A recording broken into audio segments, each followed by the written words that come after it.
Further course of action గురించి న్యాయవాదులతో చర్చించడం జరుగుతూ ఉంది. ఈరోజు రాష్ట్ర ప్రజలకు తెలుసు, అందరికి కూడా తెలుసు, రేవంత్ రెడ్డి గారి ప్రభుత్వం కేవలం డైవర్షన్ పాలిటిక్స్ లో భాగంగా కేటీఆర్ గారి పైన ఈ అక్రమ కేసు నమోదు చేయడం జరిగింది.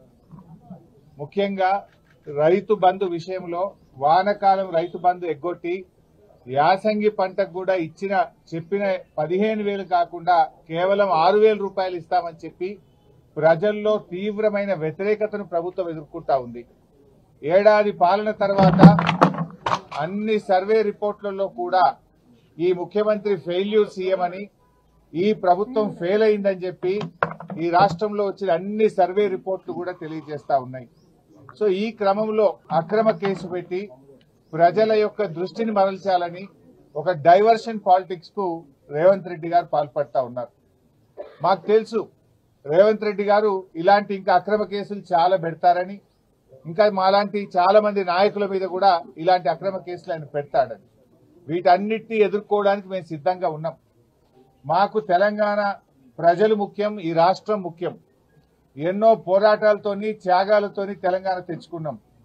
తెలంగాణ బాగుండడం, తెలంగాణ అభివృద్ధి చెందడం, తెలంగాణ ప్రజల సంక్షేమం బీఆర్ఎస్ పార్టీకి అత్యంత ముఖ్యమైనది. మీరు ఎన్ని కేసులు పెట్టినా, మా మీద ఇంకా ఎన్ని రకాలుగా ఒత్తిళ్లు పెట్టినా, నువ్వు ప్రజలకు ఇచ్చిన 6 గ్యారెంటీలు అమలు చేసేదాకా నీ ప్రభుత్వాన్ని నిన్ను ఎట్టి పరిస్థితుల్లో వదిలిపెట్టం. రేవంత్ రెడ్డి అనుకుంటున్నాడు బ్లాక్ మెయిల్ రాజకీయాలతోనో, అక్రమ కేసులతోనో, అరెస్టులతోనో తన ప్రభుత్వం యొక్క తప్పిదాలను కప్పిపుచ్చుకుంటానో, మమ్మల్ని మానసికంగా బలహీనపరుస్తానని అనుకుంటా ఉన్నాడు. కానీ మేము మరింత బలంగా పోరాటం తప్ప ఎట్టి పరిస్థితుల్లో నీ అక్రమాలను గాని, నీ 6 గ్యారెంటీల అమలుపై నిన్ను ప్రశ్నించడాన్ని వదిలిపెట్టే ప్రశ్నే ఉత్పన్నం కాదు. ఈరోజు కేటీఆర్ గారి మీద హైకోర్టులో కూడా వచ్చిన తీర్పు కేవలం విచారణ కొనసాగించడానికే చెప్పింది హైకోర్టు. ఇది అక్రమ కేసు, దీని విచారణ నిలుపుదల చేయాలని చెప్పి బీఆర్ఎస్ పార్టీ తరఫున మేము కోర్టుకు వెళ్ళాం.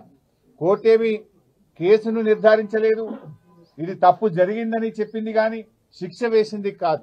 కేవలం విచారణ కొనసాగించడానికి మాత్రమే ఈరోజు కోర్టు అనుమతి ఇచ్చింది. విచారణకు సహకరిస్తాం. ఈ ముందు నుంచి కూడా కేటీఆర్ గారు 100% విచారణకు సహకరిస్తామని చెప్పాం. ఎందుకంటే మేము తప్పు చేయలేదు, అసలు అవినీతే జరగలేదు, రాష్ట్ర ప్రభుత్వం నుంచి 1 రూపాయి కూడా గ్రీన్ కో కంపెనీకి చెల్లించలేదు. ఏడాది పాటు నువ్వు ఎందుకు కేసు పెట్టలే? ఏడాది తర్వాత ఎందుకు పెడుతున్నావు? కేటీఆర్ గారు అడుగడుగునా నేను ప్రశ్నిస్తా ఉన్నాడు, నీ తప్పిదాలను బయట పెడతా ఉన్నాడు, నీ ప్రభుత్వం యొక్క వైఫల్యాలను ఎత్తి చూపుతా ఉన్నాడు. కనుక ఏడాది తర్వాత దాన్ని బయట పెట్టినావు. నిన్ను ఆ కంపెనీ ప్రతినిధి కలిసిన విషయాన్ని నువ్వు ఎందుకు బయట పెట్టలే? మీడియాకి ఎందుకు చెప్పలే? అది మేం బయట పెట్టినాం. నిన్నగాక మొన్న ప్రభుత్వం చేతులెత్తింది కదా. ఇవాళ రైతుల విషయంలో మేము రైతు భరోసా సాగు భూములకే ఇస్తాం, 6,000 ఇస్తాం అని ప్రజలను మోసం చేసింది. మీరు ఆ ప్రజల్లో ఆ చర్చ జరిగి ప్రభుత్వం మీద వ్యతిరేకత రాకుండా ఉండడానికి ఇలాంటి డైవర్షన్ పాలిటిక్స్. బట్ అయినా కూడా మాకు న్యాయస్థానాల మీద గౌరవం ఉంది, చట్టం మీద గౌరవం ఉంది. తప్పకుండా మేము అన్ని రకాలుగా దీనికి సహకరిస్తాం. మా న్యాయవాదులు ఇచ్చేటువంటి సలహా మేరకు మేము ముందుకు వెళ్తాం. బట్ మొన్న కూడా మీరు చూశారు, కేటీఆర్ గారు ఏసీబీ ఆఫీస్కి వెళ్లారు. ఎక్కడ కూడా ఎక్స్టెన్షన్ అడగలేదు, మేము టైం కూడా అడగలేదు. వాళ్ళు నోటీస్ ఇస్తే మేము వెళ్ళాం. ఎందుకంటే తప్పు చేయలేదు కనుకనే ధైర్యంగా తప్పకుండా వెళ్తాం. ఎట్టి పరిస్థితుల్లో విచారణకు మేము వెనుక వెళ్ళట్లేదు. కాకపోతే ఈ ప్రభుత్వం తీరు బాగలేదు కనుక న్యాయవాదులతో నేను వెళ్తాననే కేటీఆర్ గారు అన్నారు తప్ప దాదాపు 45 నిమిషాలు విచారణకు వెళ్లడానికి రోడ్డు మీద నిలబెట్టినా కూడా ఓపిక్గా కేటీఆర్ గారు ఏసీబీ ఆఫీస్ ముందు నిలబడ్డారు. దట్ మీన్స్ మేమే తప్పించుకోవాలని కాదు, ఎందుకంటే మాకు తప్పు చేయలేదు అనేటువంటి పూర్తి నమ్మకం మాకుంది. అక్కడ అసలు అవినీతే జరగలేదు. ప్రభుత్వ ఖజానా నుంచి 1 రూపాయి పోకుండా నువ్వు అవినీతి జరిగిందని ఎట్లంటావు? అవినీతే జరిగిన ప్రశ్నే లేదు అక్కడ. ఈ రాష్ట్రం ఇమేజ్ పెంచడానికి, హైదరాబాద్ బ్రాండ్ ఇమేజ్ పెంచడానికి ఈ రోజు ఈ కార్ రేసింగ్ ను కేటీఆర్ గారు హైదరాబాద్ తెచ్చారు. బాగా పనిచేశారు. వాస్తవానికి ప్రపంచం మెచ్చుకున్నది, దేశం మెచ్చుకున్నది. మిగతా రాష్ట్రాల ముఖ్యమంత్రులు కూడా ఇది మా రాష్ట్రానికి వస్తే బాగుండని చెప్పి ఇతర రాష్ట్రాలు మనతో పోటీ పడ్డాయి. కానీ కేటీఆర్ గారు ఒప్పించి మెప్పించి మన రాష్ట్రానికి తెచ్చి మన హైదరాబాద్ బ్రాండ్ ఇమేజ్ పెంచే ప్రయత్నం చేశారు. అంతే తప్ప ఇక్కడ అవినీతి జరగలేదు. ఈరోజు కేవలం ఇది ఒక కక్ష సాధింపు తప్ప ఇంకోటి లేనే లేదు. డైవర్షన్ పాలిటిక్స్, కక్ష సాధింపు చర్యలకు రేవంత్ రెడ్డి గారు పాల్పడతా ఉన్నారు. సరే, నువ్వు ఎన్ని రకాల ప్రయత్నాలు చేసినా మా పోరాటం ఆగదు. మా లక్ష్యం తెలంగాణ ప్రజల సంక్షేమం, మా లక్ష్యం తెలంగాణ రాష్ట్ర అభివృద్ధి, మా లక్ష్యం పోరాడి తెచ్చుకున్న తెలంగాణ. కేసీఆర్ గారు 10 ఏళ్ల కాలంలో అనేక రంగాల్లో ఈ రాష్ట్రాన్ని అగ్రభాగాన్ని నిలబెట్టారు. అది కొనసాగింపే మా లక్ష్యం. మేము అధికారంలో ఉన్నా ప్రతిపక్షంలో ఉన్నా మాది తెలంగాణ ప్రజల పక్షం. ఆ తెలంగాణ ప్రజల పక్షాన మేము నిరంతరం పోరాటం చేస్తాం.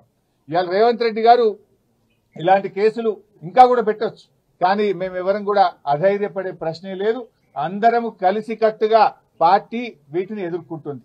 సో కేటీఆర్ గారు కూడా ఆయన సంపూర్ణమైన విశ్వాసంతో ఉన్నారు, మేమందరం కూడా సంపూర్ణమైన విశ్వాసంతో ఉన్నాం. ఈ కేసు కేవలం ఒక కుట్రపూరితమైన కేసు. ఇక్కడ ఎలాంటి తప్పు జరగలేదు గనక ఆయన కడిగిన ముత్యంలాగా రేపు బయటకు వస్తారు. మాకు ఆ ధైర్యం ఉంది గనక, తప్పు చేయలేదు గనక విచారణకు వెళ్తాం. మేము న్యాయస్థానాలకు సహకరిస్తాం, అధికారులకు కూడా సహకరిస్తాం. మాకు అధికారుల మీద గాని న్యాయస్థానం మీద గాని మాకు విశ్వాసం ఉంది. కేవలం రేవంత్ రెడ్డి మీద మాకు విశ్వాసం లేదు. ఆయన ముఖ్యమంత్రిగా తప్పుదో పట్టిస్తున్నాడు కనుక, ఆయన ఆలోచనలు మాకు తెలుసు కనుక, అందువల్ల ఆయన మీద మాకు విశ్వాసం లేదు కానీ మేము చెప్పాను తప్ప వేరే ఏం లేదు. సో ఇక్కడ ఈ రోజు కోర్టులో వచ్చినటువంటిది కూడా కొంతమంది తప్పుడు ప్రచారం చేస్తున్నారు సోషల్ మీడియాలో. ఏదో శిక్ష పడ్డదనో, అసలు కేసే ఓడిపోయిందనో, ఏదో తప్పు జరిగిందనే విధంగా కొంతమంది సోషల్ మీడియాలో కొంతమంది కాంగ్రెస్ పార్టీ నాయకులు పిచ్చి కూతలు కూస్తా ఉన్నారు. ఇక్కడ చెప్పదలుచుకుంది ఏంటంటే, అసలు విచారణే ప్రారంభం కాలేదు. ఇది తప్పుడు కేసు, దీన్ని క్వాష్ చేయాలని మేము వెళ్ళాం. ఇక న్యాయస్థానం విచారణ జరగాలి అని అన్నదే తప్ప ఇక్కడ తప్పు జరిగిందనో, అవినీతి జరిగిందనో, శిక్ష వేసిందో అనే ప్రశ్నే లేదు ఇక్కడ. కానీ కొంతమంది ఏంటంటే ఏదో తప్పుడుగా సోషల్ మీడియాలో ప్రచారం చేస్తూ ఒక గోబల్స్ ను, ఒక తప్పుడు వార్తల్ని ప్రచారం చేసే ప్రయత్నం చేస్తున్నారు. అటువంటి వాళ్ళు అది మానుకుంటే మంచిదని కూడా మేము వారికి హితవు పలుకుతా ఉన్నాం. సో ఈ రోజు తప్పకుండా మేము సంపూర్ణమైన విశ్వాసంతో ఉన్నాం. ఇది ఒక తుఫైల్ కేసు. మా ఆర్ఎస్ ప్రవీణ్ చెప్పినట్టు ఇది 100% తుఫైల్ కేసు. ఫైనల్ గా ఇందులో ఎలాంటిది కూడా బయటకు వచ్చేది లేదు. అసలు ₹1 రాష్ట్ర ప్రభుత్వ ఖజానా నుంచే పోయింది లేదు. రాష్ట్రానికి ఆదాయం వచ్చింది తప్ప రాష్ట్రానికి జరిగిన నష్టమే లేదు. రాష్ట్ర ప్రయోజనాల కోసం చేసిన తప్ప కేటీఆర్ గారు స్వంతగా తన కోసం చేసినటువంటిది కాదు. అందువల్ల మాకు ఆ విశ్వాసం ఉంది కనుక 9వ తేదీ ఆయన ఏసీబీ విచారణకు వెళ్తారు. వెళ్లి అన్ని రకాలుగా మేము సహకరిస్తాం. మేము ఫర్దర్ గా లీగల్ యాక్షన్ మీద మా న్యాయవాదులు ఇచ్చే సలహా మేరకు మేము ముందుకు వెళ్తాం. ఏముంటది అంటే దానికి ఏం భయపడతాం. ఇవాళ చేస్తాడా, రేపు చేస్తాడా, ఈ అక్రమ అరెస్టులకు మేము భయపడేటోళ్ళం కాదు. ఇదేం మాకు కొత్త కాదు కదా.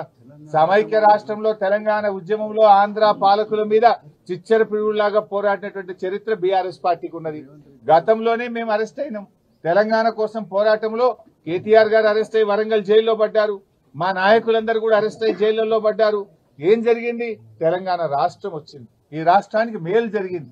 ఇవాళ రేవంత్ రెడ్డి గారు మీరు అన్నట్టు ఇవాళ అరెస్ట్ చేస్తాడా, రేపు అరెస్ట్ ఆయన ఇష్టం, చేస్తే చేయని, ఇది అక్రమ అరెస్టు. మాకు న్యాయస్థానాల మీద నమ్మకం ఉంది.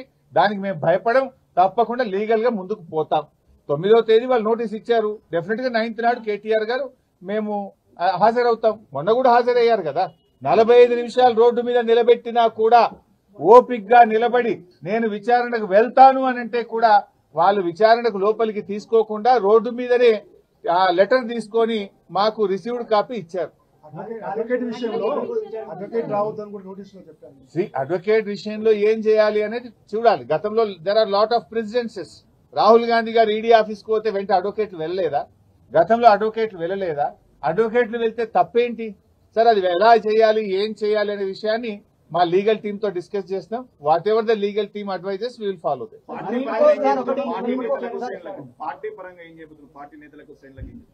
ఏం చేయాలని మేము ఆలోచిస్తాం. మేము కూడా డెఫినెట్ గా పార్టీ ముఖ్య నాయకులందరం కూడా ఇక్కడ సమావేశం అయి ఉన్నాం. గవర్నమెంట్ యొక్క చర్యల్ని బట్టి పార్టీ పరంగా మేము ఎలాంటి నిర్ణయాలు తీసుకోవాలనే దాని మీద చేస్తాం. ఒకటి మాత్రం క్లియర్ బై సార్, ఆయన అరెస్ట్ చేయని, ఇంకా 100 కేసులు పెట్టని రేవంత్ రెడ్డి ప్రశ్నించడం ఆగది. రేవంత్ రెడ్డి ఈ ప్రభుత్వం ప్రజలకు ఇచ్చిన హామీలు అమలు చేసే విషయంలో బీఆర్ఎస్ పార్టీ పోరాటం ఆగదు. We will go on fight. ఆయన మీద పోరాటం చేస్తూనే ఉంటాం, ఆయనను ప్రశ్నిస్తూనే ఉంటాం, వాళ్ళ అవినీతిని బయట పెడుతూ ఉంటాం, వాళ్ళ ఫెయిల్యూర్స్ ను కూడా ప్రజాక్షేత్రంలో బట్టబయలు చేస్తాం.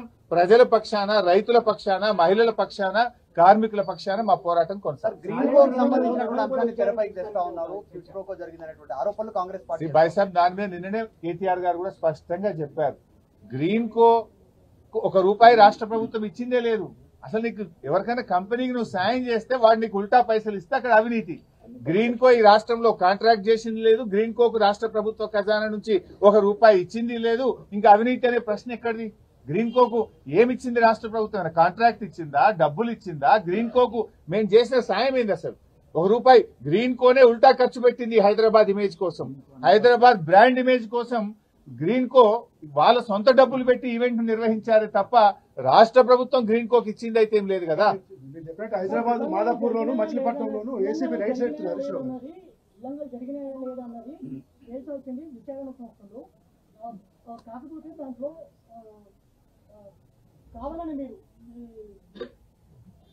వైసాబ్ విచారణ జరగడానికి వెళ్ళింది కదా కేటీఆర్ గారు. ఏసీబీ నోటీస్ ఇస్తే మేము ఎక్స్టెన్షన్ ఇస్తాము, మాకు బిజీ ఉన్నాము, మళ్ళీ వస్తామని కూడా చెప్పలే. వాళ్ళు ఇచ్చిన టైంకు ఇచ్చిన తేదీకి కేటీఆర్ గారు నిజాయితీగా ఏసీబీ ఆఫీస్ కు పోయినాడు.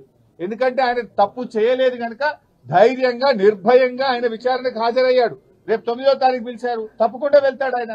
దానికి మేమేం, ఎందుకంటే మేము తప్పు చేయలేదు, ఇక్కడ అవినీతి జరగనే లేదు లేదు లేదు, అవినీతికి ఆస్కారమే లేదు. అందువల్ల ఇక్కడ మేమెవరం కూడా భయపడే పరిస్థితే లేదు. Last question, political motive case అని మీరు అంటూ ఉన్నారు. అంటే ఆ వెనకాల ఉన్న మోటివ్ ఏంది? గతంలో మీరు రేవంత్ రెడ్డిని అరెస్ట్ చేసి లంచం ఇస్తూ రెడ్ హ్యాండెడ్ గా దొరికింది రేవంత్ రెడ్డి. అసలు ఇక్కడ కేటీఆర్ గారు ఒక మినిస్టర్ గా హైదరాబాద్ బ్రాండ్ ఇమేజ్ పెంచిండు. కేటీఆర్ రాష్ట్రానికి మేలు చేసిండు, హైదరాబాద్ కి మేలు చేసిండు. అంతే తప్ప రాష్ట్ర ప్రభుత్వ ఖజానా నుంచి ఆ కంపెనీకి నయా పైసా కూడా ఇయ్యలే కదా. డబ్బులంటూ ఇస్తే కదా నీకు ఏదైనా వాపస్ వస్తే కదా అవినీతి అనేది. నువ్వు రూపాయి ఇచ్చింది లేదు, చారన్నా నీకు వచ్చింది లేదు, ఇంకా అవినీతి ప్రశ్న ఎక్కడదండి? ఆయనేమో నోట్ల కట్టలతో రెడ్ హ్యాండెడ్ గా దొరికిండు. అసలు ఆ కేసుకు ఈ కేసుకు లింక్ ఏముంది? మోకాలకు బోడగుండుకు పెట్టినట్టు. Thank you.